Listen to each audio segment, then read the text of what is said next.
welcome to my channel. My name is Jasmine Starry and I share scary stories from Reddit. I have found a scary story, but it's not a Reddit story. It's actually very true. I also want to issue a trigger warning as well as viewer discretion advised. It's very graphic. I'm a nurse. I've seen graphic things and seen patients have passed away, but just reading this is very graphic. So once again, trigger warning and viewer discretion is advised.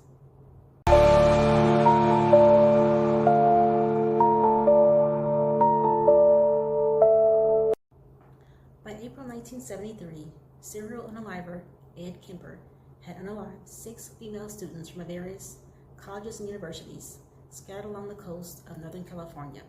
It had been 2 months since his last termination, and Kemper decided he no longer wanted to unalive innocent co-eds. Instead, he wanted to end the life of the person who he believed fueled his violent, unaliving rage, Kemper's abusive, alcoholic mother, Clarnell Strandberg. Kemper explained in a 1984 interview, "I said, it's not going to happen to any more girls. It's got to stay between me and my mother. I said she's got to die, and I've got to die, our girls are going to die.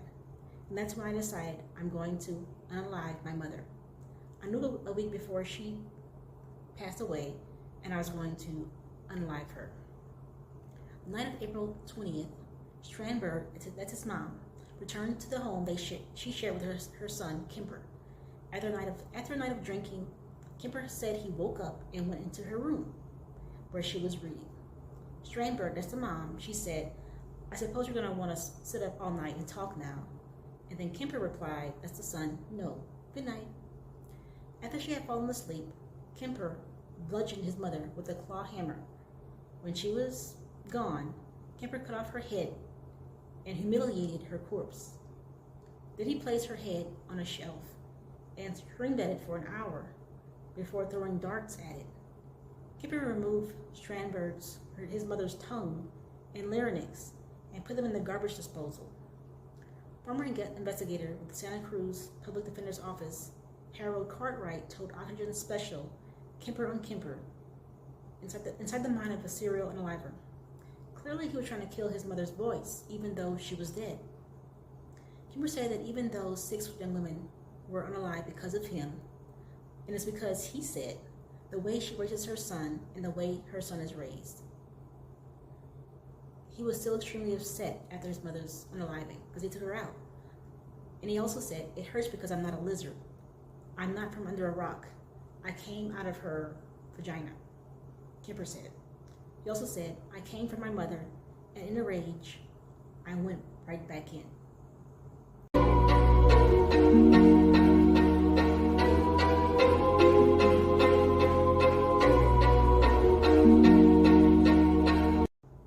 Along with the likes of Ted Bundy, Charles Manson, and Jeffrey Dahmer, Ed Kemper is one of the most depraved unalivers in history. Kemper, who stands a towering 6'9", and unalived his paternal grandparents when he was 15 years old, according to the New York Times. He was also committed to a California state mental hospital for 5 years as a result, but was eventually released after psychiatrists deemed him cured.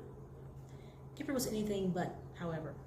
Upon his release, he embarked on an 11-month unaliving spree to terrorize Santa Cruz, California between May 1972 and April 1973. Kemper unalived 6 young women, primarily hitchhikers. The crimes he committed were both sadistic and horrific. After picking up his victims, Kemper would either stab, strangle, or shoot them, then capacitate and dismember their bodies, and perform post-mortem acts on the corpses.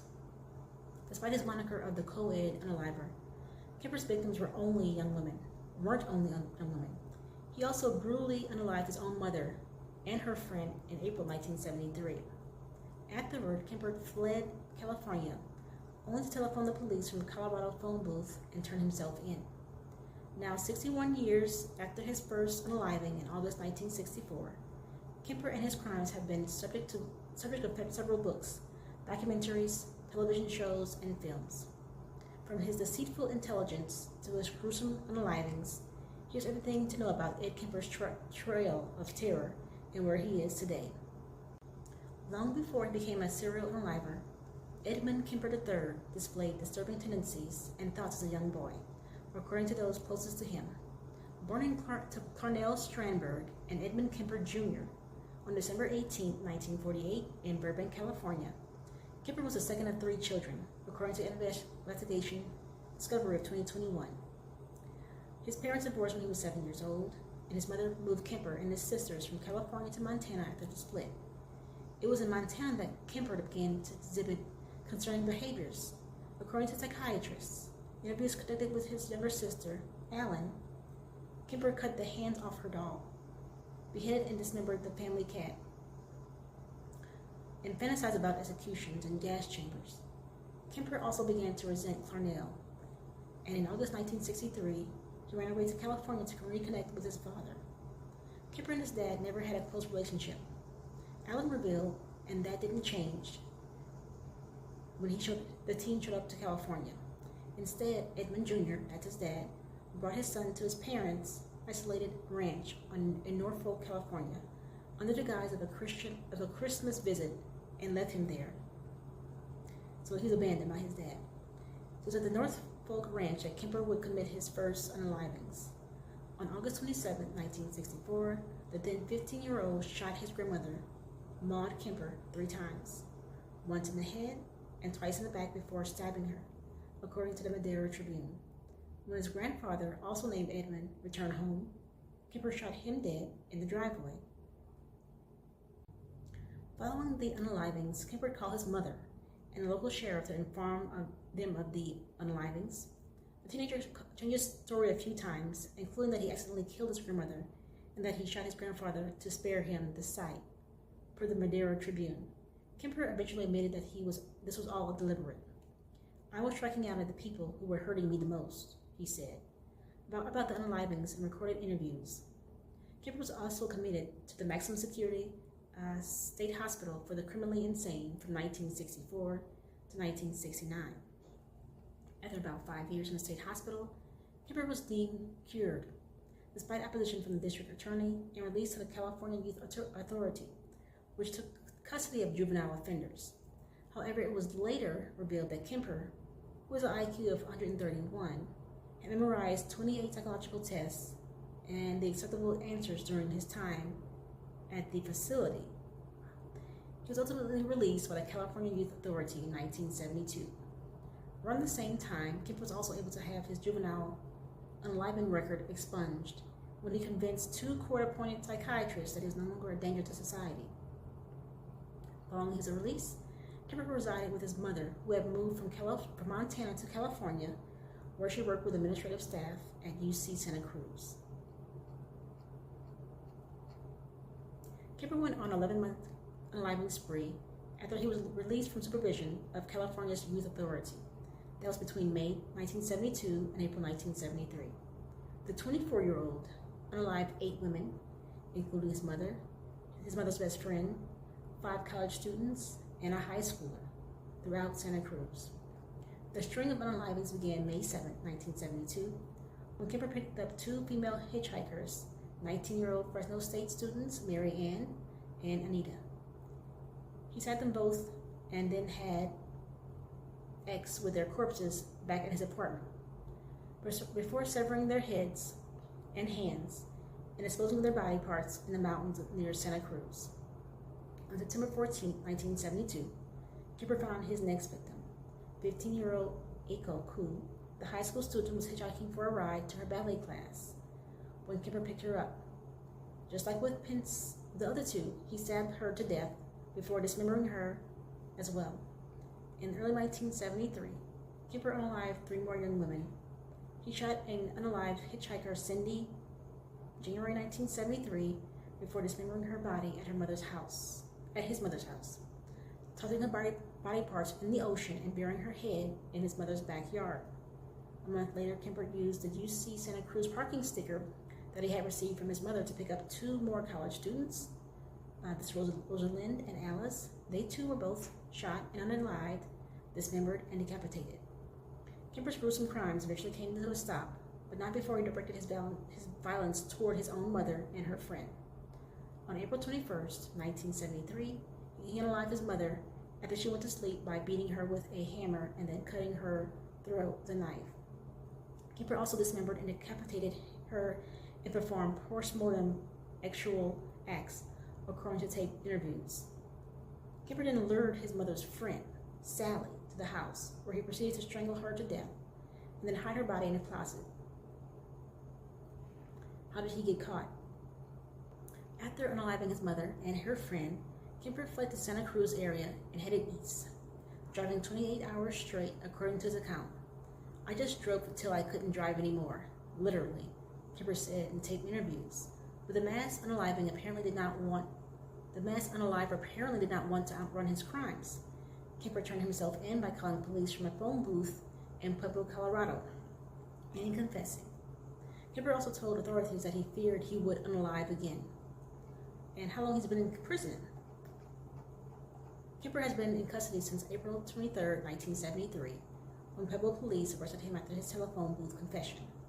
He stood trial in the fall of 1973 and pleaded not guilty by reason of insanity to 8 counts of first-degree unaliving.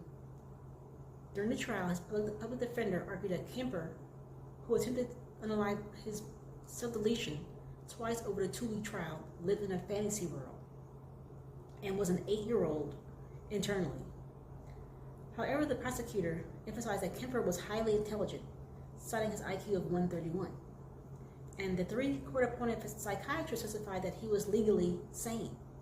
After 5 hours of deliberation over 2 days, the jury found Kemper to be legally sane and convicted him of all 8 counts of first-degree unaliving. Kemper expected the verdict, according to his lawyer. Kemper was sentenced to life in prison immediately following his trial. Santa Cruz County Superior Judge told Kemper at his sentencing that he would do everything in his power to keep the serial killer behind bars for the rest of his life. After receiving his sentence, Kemper thanked the prosecutor and the judge for their help. And where is he now? Kemper has been incarcerated in a California Medical Facility State Prison in California for the past 5 decades. For the majority of his imprisonment, Kemper has been a model prisoner, going more than 40 years without a rules violation. Kemper even led a program where inmates would record books on tape for blind people, and he provided thousands of hours of readings. But Kemper's good behavior behind bars has no effect on his sentence. Thank God. The notorious killer has been eligible for parole a dozen times since beginning his 8 concurrent life sentences for the unalivings. Throughout his time behind bars, Kemper has waived his right to a hearing or been denied parole. At his most recent parole hearing in July 2024, 75-year-old Kemper was denied parole for the 12th time.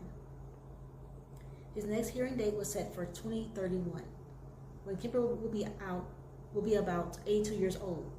Kemper appears to be content with his fate. However, he's just happy. He's just happy going about his life in prison. At Kemper's most recent parole hearing, it was revealed that he underwent a psychiatric evaluation on April 2024, which found him to be at high risk for reoffending.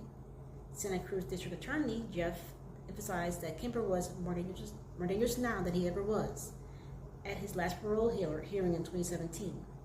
A medical review also gave insight into Kemper's health. He has suffered a stroke and had his left second toe amputated. In addition to having diabetes and a pacemaker due to coronary artery disease, Kemper was also diagnosed with antisocial disorder, narcissistic disorder, and schizotypal disorder. Never heard of that one.